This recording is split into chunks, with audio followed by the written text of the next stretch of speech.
Hello, AIS. Welcome to week 5 of the 6 and 6 campaign.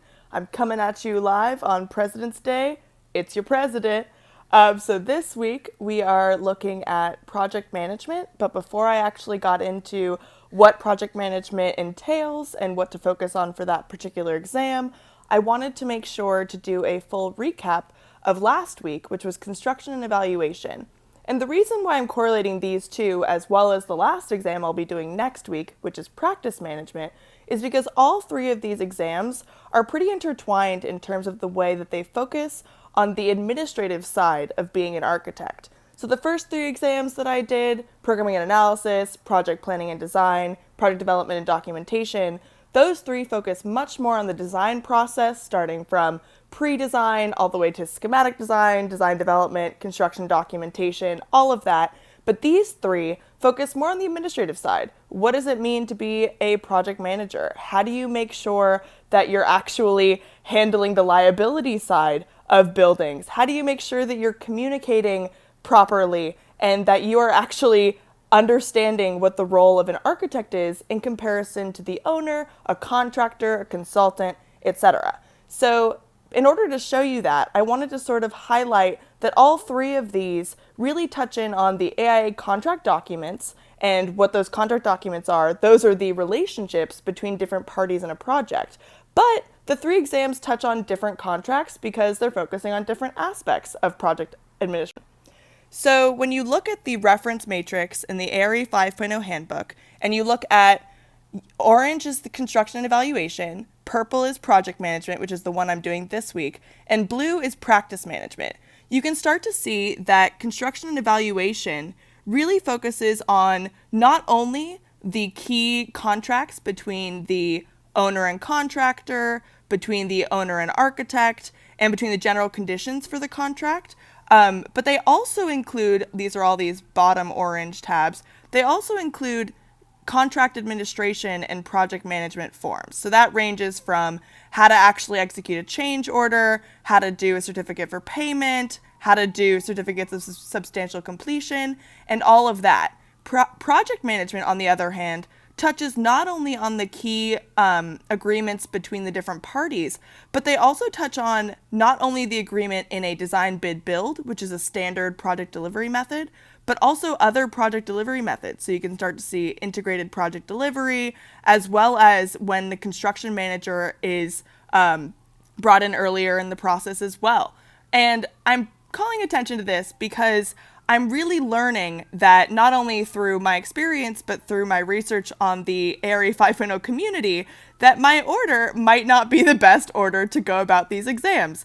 By doing practice management and project management, according to what others are saying, you really get an understanding of what these contracts are, what your role as the architect is, and how to really be that administrative individual that can confidently approach projects and maintain the health, safety, welfare per your rules and per your jurisdictions that you're actually under. Whereas construction evaluation takes all of those administrative procedures and adds in construction observation, the process of bidding more particularly, and other things. So now I'm going to show you that yes, I did fail this one, and no, it's not stopping me, but when you fail, it does break down how you do in those sections, which is really helpful to understand how you did, but also where your studying really applied and where to maybe focus.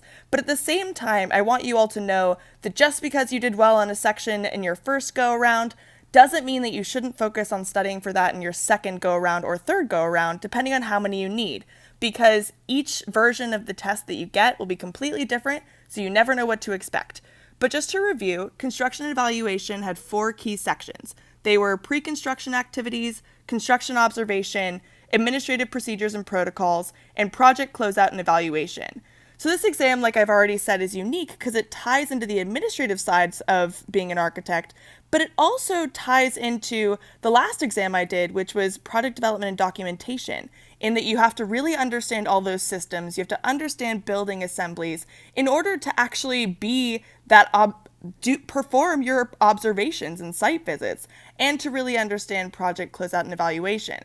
So I think when you look at my breakdown of how I did on this exam, it's pretty clear that I didn't spend enough time looking at contracts and administrative procedures, and that maybe if I had done practice management and project management first and really got my understanding and wrapped my head around all those contracts, that I might have done better. But clearly I did pretty well in construction observation and closeout and evaluation, I think, because of my studying for the last few exams. So it's really interesting how you structure these exams and how that applies to your knowledge.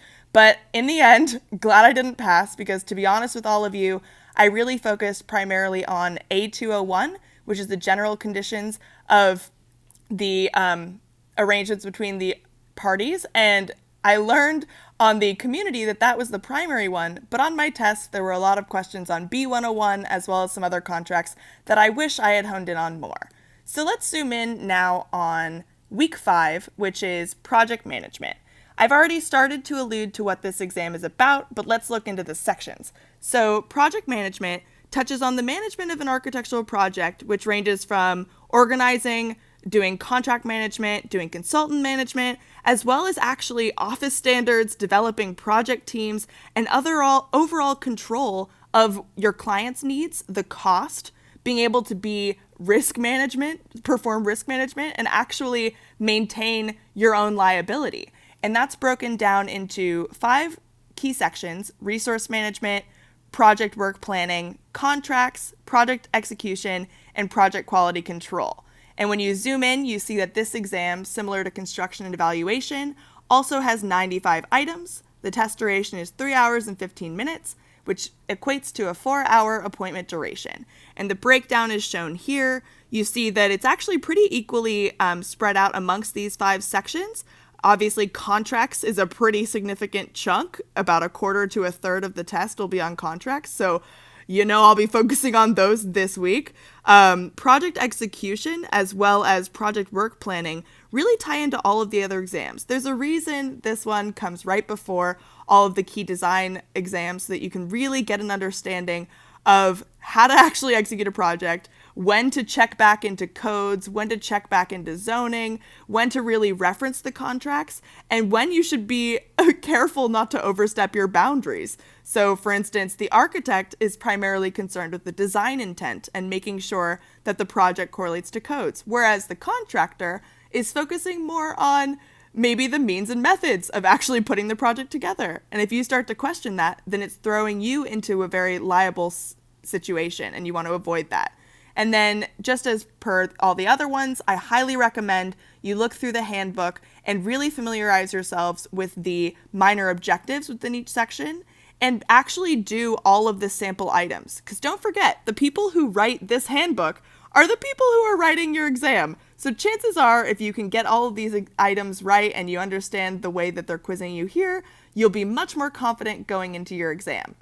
So then, just to touch on some of the other things in this particular exam that I already started to reference, in addition to design, bid, build, which is the most traditional method of project delivery, this table also highlights some of the other project delivery methods. So whether that's construction manager as advisor, construction manager as agent, or design build, you can start to see the driving factors and the secondary drivers.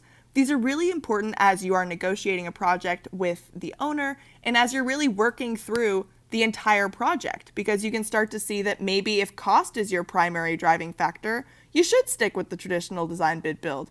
Or if maybe scope is desired, you should go elsewhere, and other types of categories. So this is a really helpful chart that I found. This is in the Architect's Handbook for Professional Practice, and you can find it elsewhere as well. And then, just to let you know how I'm studying, I've already gone through the Black Spectacles videos, but through the ARA 5.0 community, I'm really learning that these are definitely an introduction, and that it's helping me understand the general scope of the exam. But I will be spending a majority of my time looking at the AIA contracts, because I didn't spend enough time last week. And as you saw in the breakdown of this exam, about a third of it will be focusing on contracts. So focusing on those will be critical.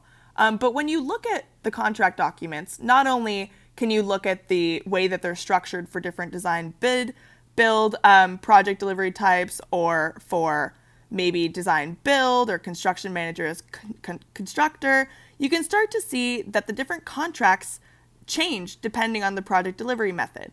And then when you go into a contract, for instance, you go to this lovely page on the AA contract documents page, you can find a sample contract and you start to read it and you're like, oh my God, this is long. It's like all very legal script and you get kind of confused about maybe what it means or how to read it or what to do. So by not only looking at the instructions documents that are often supplied on the AA contract documents page, but also really utilizing this resource I found, which is the Schiff-Hardin lecture notes and actual lecture audio clips from Professor Hanahan. He is a professor who decided to share all of his lecture notes and lectures on his firm's website, and these are linked on a lot of the ARE 5.0 community pages, so it's pretty easy to find. If you can't find it, just Google Schiff-Hardin lecture notes for professional practice, and you should be able to find it. And when you go in here, you'll see that there's some lectures focusing on B101, which is the contract I wish I focused on more last week, as well as A201. Last week, due to the time constraint that I had, I did have time to listen to A201, both parts, which totals up around 6 hours of lecture time. B101 is similar. There's 2 parts and they add up to about 6 hours. And A201 definitely gave me an understanding of how all these different parties interact with one another, what their roles are, what they should be liable for, and who maybe would be at risk if a certain thing came up. But B101 was something I wish I honed in on more, so I'll be doing that this week. And when you go in, not only does it share lecture slides that you can print out and take notes on, but when you look at these lecture slides, this professor actually started to bold what's really critical, and the way that he teaches it in the audio really helps you understand what these contracts are actually touching on. He also brings up some real-world examples, and it's definitely a more digestible method of understanding contracts. So when I'm going to be looking through this, not only will I print out this PowerPoint or maybe pull up my notes app, but taking notes, because this is not passive listening. Trust me, I tried to passively listen to the A201 lectures last week, and man, he goes fast and everything he's saying is so critical. So you should definitely be actively listening to these as you're studying for these exams. And this is what the audio clips kind of look like. There's 2 of them. Cool. So then zooming a little bit beyond, I wanted to share a few other resources. I don't think I can say any more how useful the ARE 5.0 community is in terms of getting your head around what exactly you need to study. But there's also some of these rock star test takers who decide to share their study guides and other things that they're compiling. Utilize them. You don't necessarily have to start from scratch. All of these people that are taking these tests around the country or maybe even the globe are here to help you. So this particular individual, Tatiana, just a shout out to you. I will be using your study guide. This is how many pages is this document? 18-page study guide that she so wonderfully created to summarize how to actually assemble a project team, how to schedule the project. She even includes some little diagrams. And this is an awesome way for me to really zoom in and wrap my head around everything that's going into this exam. In addition, some other individuals in the community share other resources, like this is an owner's guide to project delivery methods from CMAA, and this starts to illustrate even in more detail what the difference between the delivery methods are, maybe why you want to choose one over another, and how those actually impact the cost, scope, and timeline of a particular project, which are the 3 critical aspects that come into play for you. And as the architect, obviously you're throwing in codes as well as some other contract info in there. I know a couple weeks ago I shared with you all that I joined the Endcard community ARE 5.0 shared notes page, which is also helpful. When you go in there, you see there's a folder for each of the exams. And when you go into project management, you start to see all these PDFs that people from all over the country have shared. And if you can't find this, let me know and I can add you to this Google Drive folder, because trust me, it is helpful. This particular PDF is kind of graphically beautiful and is a wonderful summary of the entire life of a project. It is meaty and I can't wait to get into it. So that's just one other one. I know I mentioned this last week, but a book that you should all try to have on hand when studying for all 3 of these more administrative tests is the Architect's Handbook of Professional Practice. But you can see, pretty costly. So try to reach out to your friends who are also studying. Maybe your firm has a copy of this book, because I guarantee they probably do. Maybe other people have that book, but definitely try to share, maybe make a study group out of it and utilize that. And if you're not sure what to study for each individual exam, Narmor Wright came up with these awesome little study guide templates, and you can see this one's for project management. It breaks it down by objective, and it shows you which chapter to read, which particular tables to reference, and all that good stuff. And this is all available online. They worked with the publisher for the AHPP to actually accurately reflect this, and they're really, really handy, so you don't necessarily try to read the entire book. Oh, thank you for that comment. Perhaps you can borrow your AHPP from your local AIA chapter. That's an awesome point. Definitely don't necessarily spend an additional $183 if you don't have it, but at the same time, this book is useful, so it might be worthwhile to invest in that. So do what you need, but this book is definitely critical. For me, I currently am using let's show you the cover, the Architect's Student Handbook of Professional Practice, which you might have from your time as a student.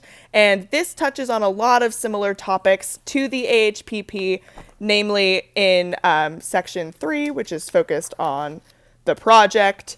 It includes not only project definitions, but project delivery, project management, all that good stuff. And I'll be reading this. It's not exactly the same as the AHPP, but it starts to touch in on those similar concepts, and it's definitely a useful substitute if you can't get your hand on AHPP in time for your. So I hope that helps you guys wrap your head around what this particular exam is, how it differs from construction evaluation, and I can't wait to share more resources throughout this week, and then get into my last week of this campaign next week, which will be practice management, and I'm sure there will be a lot of overlaps there as well, but who knows? I'm not there yet. So yeah, stay tuned. Thanks for tuning in tonight, and yeah, see you guys later. Bye.